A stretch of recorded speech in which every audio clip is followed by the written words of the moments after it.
Welcome back to part 3 of my Field of Glory 2 Beginner's Guide. In part 1 we took a look at cohesion, cohesion tests, as well as auto breaks. Part 2 we looked at the basics of points of advantage and gave you some common win, draw, loss numbers for common breakpoints that you might come across in the game. Part 3 of this video is going to examine how factors such as terrain influence those numbers, as well as cohesion levels and combat strength modifiers. Okay, just a quick recap of the last episode. At 0 points of advantage, the win, draw, loss rating should be around 14, 72-14. And if you're up by 25 points, you should win about 20% of the time. You're still drawing a lot, losing somewhere between 7, 8, 9, maybe 10% of the time. At 50, you're looking at winning about 30% of the time, and your opponent is down to around a 4 to 5% win rate versus your unit. If you're up by 100, that's when things start to get a bit extreme. You're looking at a 50% win rate. And you're unlikely to ever lose one of these battles or one of these fights. 150, you're looking at 68%, and at 200, which is the maximum POA differential allowed in the game. If you have anything more than 200, the game will scale it down to 200, and that's going to be around an 85-86% win rate. What I've done here is I've set up the exact same lineup of units going from left to right that have the same set of POA differentials as we looked at before. They're arranged in the same way, but I've placed all of them on rough ground. What rough ground does, rough ground is a type of terrain, and if you just mouse over the rough ground, it just tells you exactly what it does. It disorders mounted elephants and heavy foot. These are unit types. Severely disorders cataphracts, heavy chariots, and scythe chariots. And all of the units I've lined up here being heavy foot, so they all are affected by the rough terrain, theoretically the same. But as we discussed with the baseline POAs, for example, a 100 POA differential translate into quote unquote, according to the manual, a 33 point advantage. It doesn't directly translate into the win, loss, draw column, and the same thing applies here. If you're disordered, you carry a 22% modifier to whatever adjusting ratios are being applied to the POA differentials. But so does your opponent if you're both heavy foot. But the results don't cancel each other out. And here's what I mean by that. So if we remember going back to 0 POA, it's around 14%, 1472, 14 for 0 POA differentials. But if both units are disordered, the numbers work out differently. As you can see right here, if we pull up the combat predictor window, once again we are looking at the impact table, but since spearmen behave exactly the same in melee, the melee table down below carries the same information. But as you can see, offensive spearmen, they're both offensive spearmen with no other modifiers, so the 100s cancel out. Net POA is 0, POA modifier is none, since there is no POA differential. Combat strength modifier, we'll get into that later, is none. And you see the next line, morale/disorder modifier. Our unit is moderately disordered, minus 22%. Enemy unit is moderately disordered at 22%. And notice how the win, draw, loss column is now different. No longer do we have the 14-72-14 relationship, but instead both the win and loss columns dropped and inflated the win and loss columns dropped and inflated the draw. The likelihood of draw. It went from around 72% and it shot up to around 86%. We can look at the 25-point POA differentials right here. Once again, we're going to focus on the impact, okay? The impact. And we had typically a 20% chance to win with a 7 or 8% chance to lose. But in this case, you can see that's, once again, the terrain modifier, even though it affects both units the exact same at 22%, it siphons off both the win and the loss percentages and puts them into the draw category. That's a common theme you're going to find across all the POA levels. So for example, at 50 POA, we should be expecting a 30% win rate. Instead, we're back down to 20, although the corresponding loss rate is now down to 1. At 100 POA, you're looking at about 40% chance to win, and so forth, 60 and 76. The practical effect of this is that if you have a way to disorder opponents, and there's multiple ways of doing this, if you're on a POA, if you're at the negative end of the POA differential, so you're behind in POA, it benefits you to fight in bad ground. In every case here, the opposing units that we're facing off have inferior POAs, unless they were our baseline scenario here with a net differential of 0. And in every case, the superior units lost percentages to their win column. They also lost percentages to their loss column, but given that those numbers were pretty small to begin with, for example, at 50 POA, we only have a 1 in 20 chance of losing that combat. It means that bad terrain disproportionately advantages the unit that is at a POA disadvantage, and that's good to know. So for countering things that have very high POA, consider using troops, even if they're not meant for rough ground, to stick it out in rough ground, because it tends to draw out combat a lot more, and it takes longer for the winner to come up with it will theoretically take longer for the unit that should be favored to win to come up with multiple cohesion tests required to break a defending unit in close combat. It only goes so far, though. As you can see at 100 POA, the odds are still pretty brutal at 37%. In fact, it should be more like 40 if we run it several times, or maybe not. Maybe high 30s. High 30s is the odds. But it's still better than, for example, trying to defend in the open, where you're almost a 50% suffering a 50% chance of losing.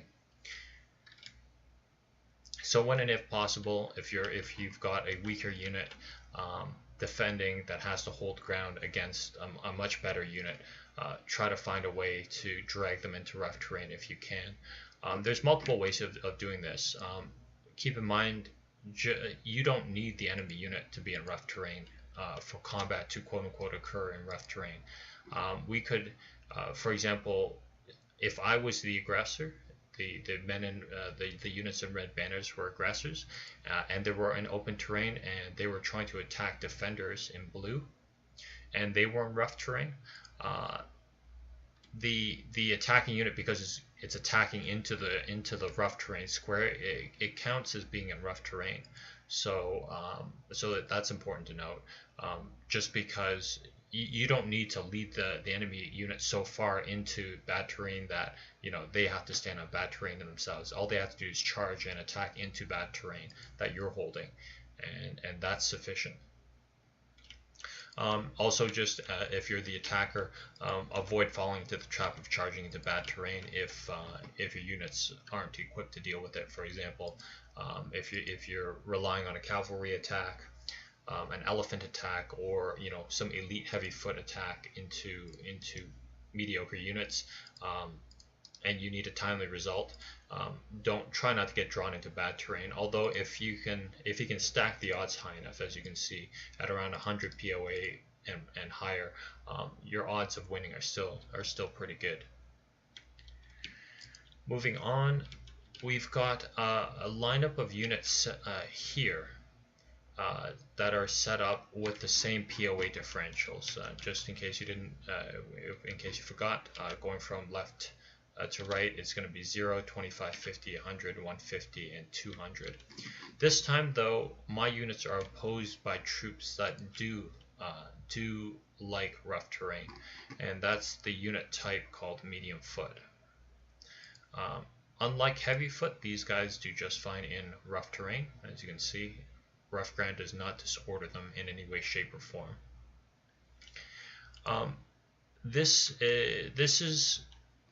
This demonstration is being set up to show once again the effects on points of advantage and how much disruption has an effect on your chances of winning. So going back to 0 POA, Mercenary Hoplites and Thurio Foroi have they both are offensive spearmen. If you look at their capabilities, as we discussed before, that's where most of the POA is generated from. They're both plus 100 offensive spearmen. But because the Theriophori are not, the medium spearmen are not heavy foot, they don't suffer from the disorder. And as you can see on the morale disorder modifier, only our unit is moderately disordered at minus 22%. And you can see how drastic that affects things. Instead of a 14-72-14 relationship on the win, draw, loss column, or even the diminished the 8% and the 80+ draw rate, all of a sudden the heavy foot are big underdogs. They're 37% chance to lose approximately. But let's run it several times, make sure we get around the right result. Yeah, it's about 37, 38, close to 40. The draw rate is somewhere between 63 to 66%, and we have almost no chance of winning this combat. We can look at the 25 POA differential, for example, Hastati Principe units versus Banished Scudieri. They're both impact foot. They both get 200 points of advantage on the attack, but since Hastati Principe units have 25 POA granted from being above average, their troop quality, whereas Scutari do not. We have a 25 POA differential here. The POA modifier is around 8%, but the morale disorder once again only affects our unit at minus 22%, and the odds aren't much better. The odds of winning are still pretty minuscule, 3%, still relatively draw heavy, but we still lose 1 in 4 times. This is veteran hoplites versus Theriophori. Once again, on the points of advantage scale, we're actually up 50 POA, but our opponents are not disordered. Very similar numbers. We still draw a lot, but our win rate still hasn't even hit 10%. Okay, and our loss rate is still close to 1 in 5. It isn't until we hit 50 points of advantage that the unit with a higher amount of POA actually becomes a favorite again, and it's a pretty dismal number. Having a unit, theoretically having a unit that has 100 points of advantage should be a lot more expensive than a unit that's down by 100 POA. But even in this case, with our side being disordered and their side not being disordered, it's about a 13. Our win rate is only about 13%. We're still drawing like a ridiculous amount of time. We're still drawing close to 75-80% of the time. And just to show you the numbers, once again, the 150s and the 200 POA levels are much rarer, but at 150, instead of being 2/3 favorite, we only win 1 in 3 times. It's still drawing a lot. At least we don't suffer, much of a chance at losing. And at 200 POI, it's still pretty good, 50-50, but that's a far cry from 80%. It's these numbers, this set of numbers, is also good to internalize because say your unit is fragmented. Remember that fragmented is not fragmented, disrupted. Disrupted and fragmented are cohesion levels below steady. If you're disrupted, it carries around a 26% modifier, so very close to what we're looking at. So the numbers you see here would closely mirror what a disrupted unit would suffer in terms of going up against units with a negative POA differential. In general, the way to think about it is if your unit is disrupted or disordered, but your opponent's unit is not, you'll need about 100 points of advantage on the enemy unit to break it, to put combat back on your side, and even then at 100 points of advantage, it's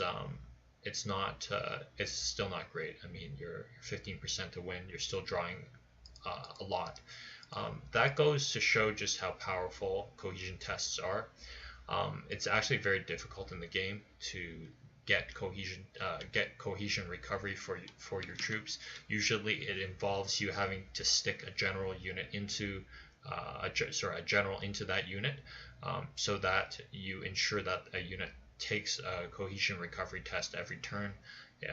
But even then, the odds are reasonably low against for anything other than elite units. And we'll talk about troop quality and how that affects all these things in a bit, probably in a separate video.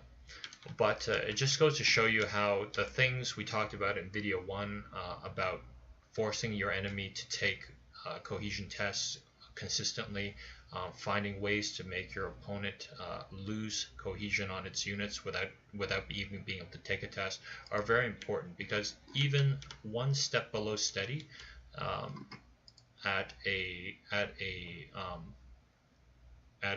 cohesion level of disordered carries a penalty that's slightly worse than what we're seeing here.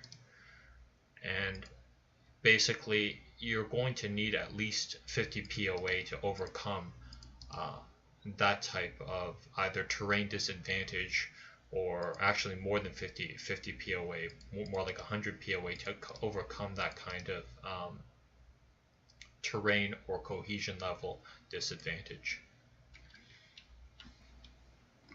And the final thing we're going to go over in this video will be combat strength modifiers.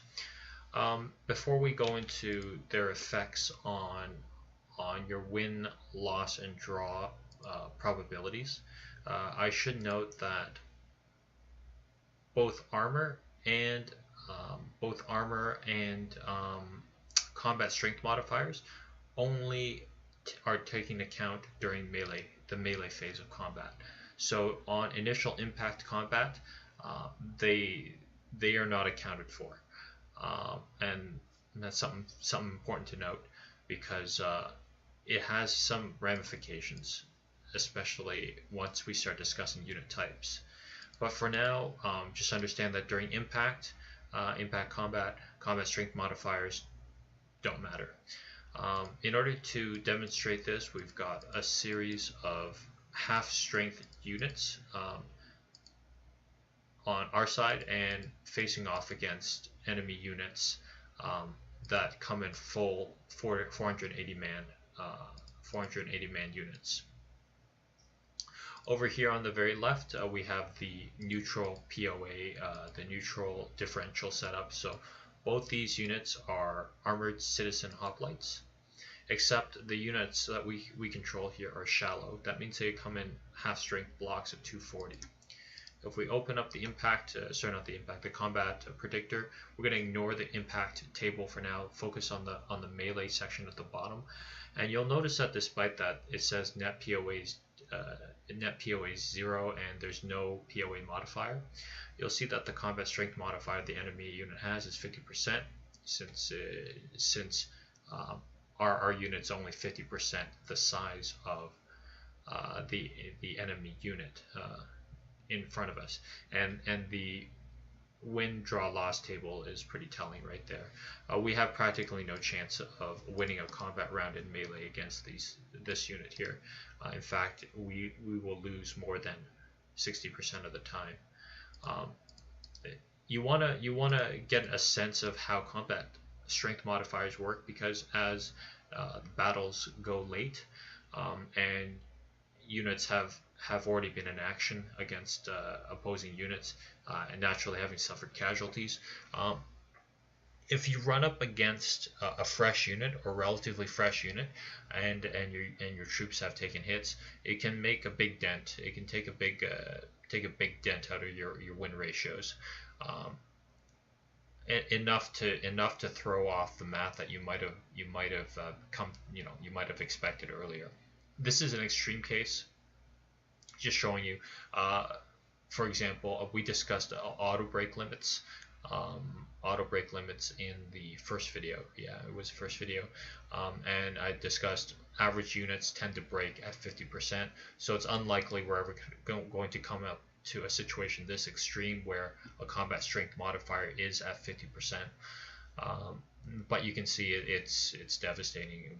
We lose close to 60% of the time.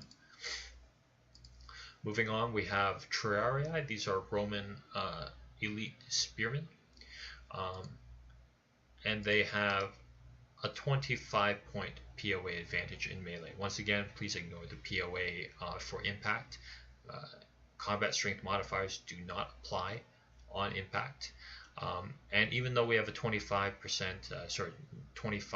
POA advantage, 8% modifier to our score, the fact that the enemy unit is so much bigger, once again, we have next to no chance at winning a round of combat in melee, and we lose 40% of the time. Going up to 50 POA, it still doesn't help much being down by 50% on the combat strength modifier. It's just that we now have a higher chance of drawing combat than before. We lose around 40% of the time now. And even if we are to tune it up to about 100 POA, we still can't dig ourselves out of the combat strength modifier hole that these units have dug themselves in. Once again, 50% is a pretty big number. You're not going to see that, but I just wanted to show the extreme examples of how much combat strength modifiers can affect your win-loss draw columns. Cavalry in general, they come in units of 240. However, cavalry have a higher base, have a modifier, a positive modifier to the combat strength rating. So if we take a look at these armored noble lancers, Lancers POA versus most foot is 100, and these Roman legionaries are 100 against most mounted units as long as they're not charging. And as you can see, the combat strength modifier in this case is 25%. Once again, on the account that cavalry tends to be, it's a little beefier on the combat strength modifier table.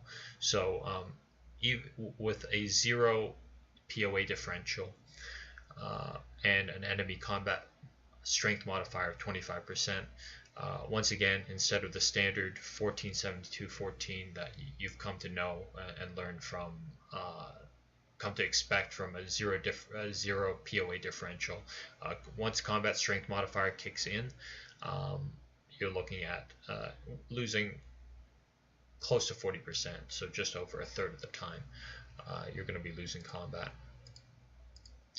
This one right here we've got set up is against same unit Armored Noble Lancers versus Slack Roman Legionaries.